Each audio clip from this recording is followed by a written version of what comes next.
Kemudian, dan seperti mendengar suara perempuan yang muda belia. Ini pun satu hal lah. Saya makna. Aurat, suara wanita, aurat. Salli ala Sayyidina Muhammad. Jika ditakuti daripadanya akan timbul fitnah. Dan seperti mendengar perkakasan permainan, yakni permainan muzik, perkakasan muzik yang diharamkan. Seperti serunai.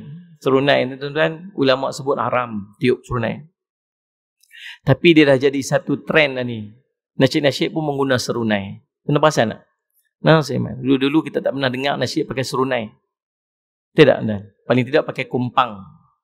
Tidak pakai yang tepuk-tepuk tu tuan-tuan. Dengan syarat dia tak tutup kedua-dua, dia buka sebelah. Ini ulama duk bahas tentang tu. Itu dibenarkan. Tapi lah ni dah mula pakai serunai. Mula pakai serunai. Ada larangan daripada ulama tentang menggunakan serunai berdalilkan kepada hadis Nabi sallallahu alaihi wasallam. Dan gendang yang, dan jangan engkau tertipu disebabkan mereka yang menghalalkan akan mendengar umpama serunai itu, kerana perkataan itu menyalahi ia akan Quran dan hadis Nabi sallallahu alaihi wasallam. Jangan duk tertipu kepada orang yang duk mengiyakan perbuatan tersebut, dia kata. Sebab dia menyalahi daripada Al-Quran, menyalahi daripada hadis Nabi sallallahu alaihi wasallam.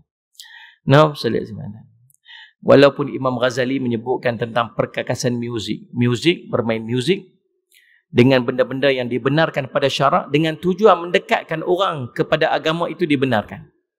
Sebab sifat manusia ni tuan-tuan, dia suka kepada muzik. Nak buat macam mana? Itu fitrah kita. Kita suka kepada hiburan. Maka tak salah untuk kita duduk dalam hiburan yang hiburan itu mengajak kita kepada agama. Buat kita nak ingat Rasulullah, nak ingat kepada apa semua. Itu tak dimana. Selagi tidak menyalahi daripada. Lah ni, dah mai tuan-tuan sekalian masyarakat Islam. Orang-orang perempuan-perempuan yang melantunkan syair-syair, yang melantunkan qasidah-qasidah tuan-tuan di atas pentas, yang disaksikan orang lelaki-lelaki belakang. Fitnah tuan-tuan, fitnah. Seorang perempuan aurat, yang main-main aurat. Astaghfirullah Rabbal baraya. Kita kata apa? Astaghfirullah. Kita rebah dengar suara dia. Fitnah. Waktu tu bukan menghayati perkataan-perkataan tu, tapi kita sedang menghayati alunan suara dia yang lunak merdu tu. Betul tuan-tuan? Tuan duk tengoklah ni, dia duduk viral dekat Facebook. Budak-budak perempuan yang duduk Qamarun. Kita, ya Allah, sedap. Sedap apa? Apa yang sedap? Itu sedap. Tuan-tuan dengar tu sedap mana? Sudah sedap yang Qamarun itu kan, yang puji Nabi itu, ataupun sudah sedang mendengar lunaknya suara itu, lemah lembut gemalainya suara. Tuan-tuan tak payah sebut di mulut, hati tuan-tuan tahu, tuan-tuan menilai. Sebab tu fitnah. Jadi tuan-tuan berhati-hati dengan benda-benda yang macam ni. Baik, salli ala Sayyidina Muhammad. Kerana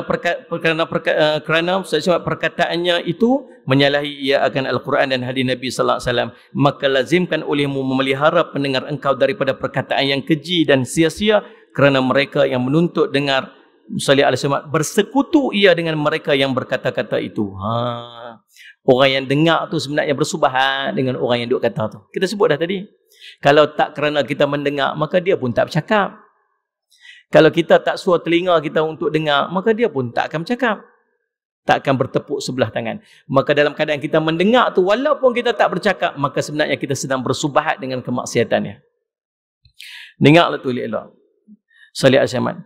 Dengan mereka berkata-kata pada dosa perkataan yang haram itu, dan lagi pula bahwasanya mendengar perkataan sia-sia dan keji itu mendatangkan was-was ke dalam hati.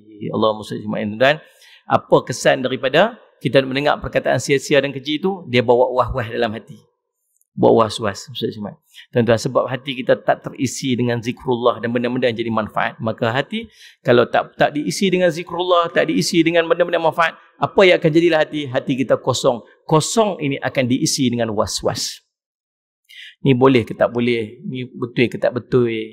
Ni ada dalil ke tak ada dalil? Ni boleh buat ke tak boleh buat? Dia main was-was dalam setiap perbuatan kebajikan kita. Pasal apa? Sebab hati kita kosong daripada mendengar zikrullah dan benda-benda yang manfaat. Wallahu a'lam, kita berhenti dalam tu.